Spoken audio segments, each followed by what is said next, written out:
Course 102, Section 2, the appraisal process. Learning objectives. At the conclusion of this section, students should be able to explain the purpose of an appraisal, list and explain the 6 steps in the appraisal process. General introduction. The purpose of an appraisal is to produce a logical and believable conclusion concerning the value of an item. The appraisal process follows systematic steps in order to ensure that the conclusions are logical and believable.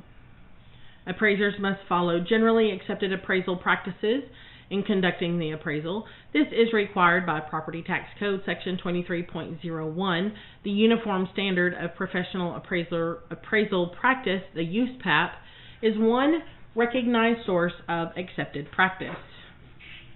Appraisers for property tax purposes cannot omit any of the steps, although they may perform them differently from appraisers who appraise for other purposes. The difference between mass appraisal and fee appraisal is single property fee appraisal is the appraisal of a particular property for a fee. Mass appraisal is a process of valuing a large number of properties as of specified appraisal date in a standardized manner that allows statistical testing. Hey, stop that or I'm not going to read. Because you stunk last night. And I know this is recording.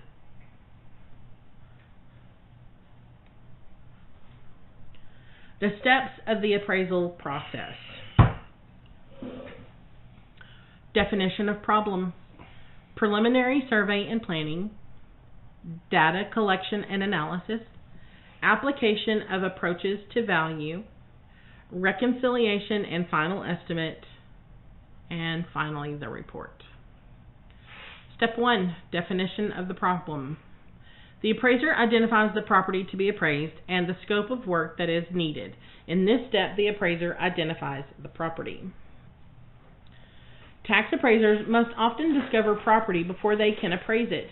The property must be identified in a way that distinguishes it from any other property, such as street address, legal description, parcel or account identification number, kind and quantity of personal property. 2. Determines the property rights to be appraised. In most cases, tax appraisals deal with fee simple title. The exceptions are mineral interest, taxable leaseholds. Number 3. Define the purpose and function of the appraisal, such as who is the client? How will the appraisal be used? Will third parties review it? A tax appraiser's clients include the appraisal district, the jurisdictions, and other taxpayers. The appraisal serves as a basis for property taxation. Specifies the date of the appraisal. Because markets and properties are constantly changing, appraisals are valid only as of their effective date. For Texas property taxes, the appraisal date is almost always as of January 1st. Exception for inventory, which may be appraised as of September 1st per Property Tax Code Section 23.12. Defines the type of value. Market value definition is important.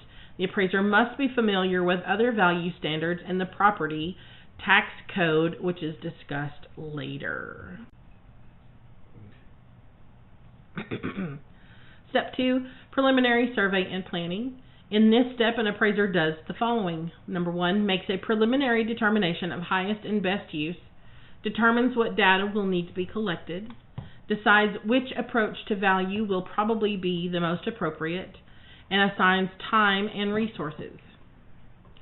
Step 3, data collection and analysis. In this step, the appraiser gathers and analyzes all of the types of data that will be needed for the appraisal. Number 1, general data, forces and trends affecting value at national, regional, and neighborhood levels described in the next section. Comparative data, recent sales, cost, and income information. Number 3, specific data, characteristics of the subject site and improvements. Number 4, methods to gather data include A, research and publications, B, questionnaires and interviews. C, site inspections. D, record information on property record form. And E, mass appraisal, development of value models. Development of value models. Step 4, application of the approaches to value discussed in the next section. In this step, the appraiser applies the various methods and techniques of valuation to produce, ideally, 3 indicators of the value of the property. For example, in a new subdivision where homes are selling briskly, the appraiser may apply both the cost approach and the sales comparison approach. The income approach would not be appropriate. With a strip center, the appraiser might apply all 3 approaches. The cost approach: what would it cost to construct a replacement property? Number 2, comparable sales or market approach. What do recent sales of similar properties indicate that the value should be? Number 3, income approach. What would an investor pay for this property given its income and operating expenses? Step 5, reconciliation and final estimate. In this step, the appraiser reviews the work done and selects a final value estimate. Each approach may indicate somewhat different values. Appraiser considers strengths and weaknesses of each indicator, often picking one as dominant, and exercises judgment to select a final value conclusion. Step 6, appraisal report. In this step, the appraiser documents the work done so that the client and others using the appraisal can fully understand the basis for the appraiser's conclusions. An appraisal report is a formal document that states the value conclusion and the reasons for it. In tax appraisal, the report consists of the final entries in the appraisal records for the property for the year and a summary report describing a reappraisal if applicable. We're not doing the questions. We're not doing the thing.